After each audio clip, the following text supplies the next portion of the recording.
Arestadong social media personality na si Franco Mabanta at apat na iba pa dahil sa manoy pangingikil kay Congressman Martin Romualdez. Live mula sa Pasay, nangungun sa balita si Gio Robles. Gio, anong detalye ng pangingikil umano ng grupo ni Mabanta kay Romualdez?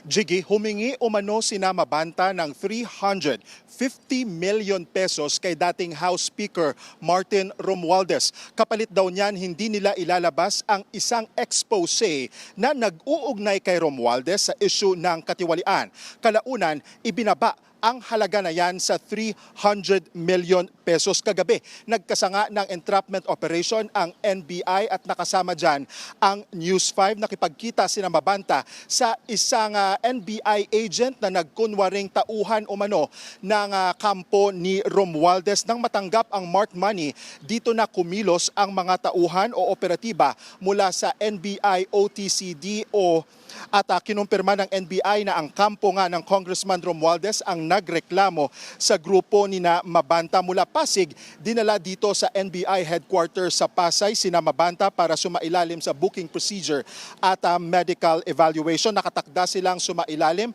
sa inquest proceeding at mula dyan ay dadalhin naman sila sa NBI detention facility sa Muntinlupa.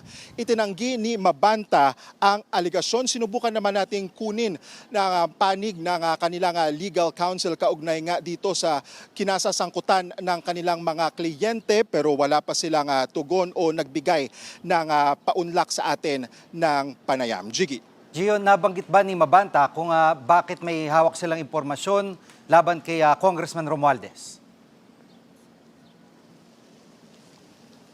Jiggy, establish muna natin na si Mabanta ang founder, CEO at pangulo ng Peanut Gallery Media Network, isang online media platform. Sa inalabas na pahayag ng PGMN, sinabi nilang nagsasagawa sila. Ito, komprehensibong research tungkol sa anilay katiwalian ni Romualdez. Sabay-sabay po nating basahin and I'm sure pinapakita po natin dyan itong bahagi ng statement na yan. Ang pagkakaaresto sa kanila, as I continue, ay kagagawan daw ni Romualdez para patahimikin sila. Kapag nilabas daw kasi ang kanilang expose o ang video na ito, maiiwan sa desperadong sitwasyon si Romualdez. Dagdag pa ng network, nakikinig na si Pangulong Bongbong Marcos sa kagustuhan ng taong bayan na mapanagot ang taong pinaniniwalaang nasa likod ng pananabutahe umano sa unang 3 taon ng kanyang administrasyon. Jiggy.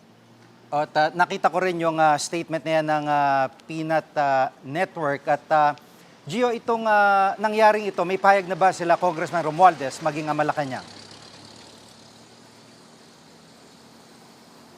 Simula kanina umaga, actually, simula pa kagabi, Jiggy, ay sinusubukan natin kunin ang pahayag ng kampo ni Romualdez mula nga nang sumama tayo sa operasyon ng NBI pero wala pa silang tugon sa ating request. Kung babalikan naman natin, Jiggy, si Mabanta kilalang bahagi ng campaign team ni Pangulong Bongbong Marcos noong 2022 presidential elections pero paglilinaw ng palasyo, hindi magkaibigan sina PBBM at Mabanta. Pakinggan natin ito ang pahayag ni Palace Press Officer Undersecretary Claire Castro.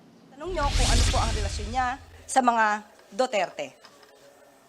Naisip ko po kung ito po ang inyong itatanong dahil ito po ay mismong pinost ni Franco Mabanta. Baka ito po ang itanong nyo kung ano po ang relasyon niya sa mga Duterte. Lalong-lalo na po, marami naman po yata siyang na-feature sa kanyang mga articles na halos ay kumakalaban sa administrasyon.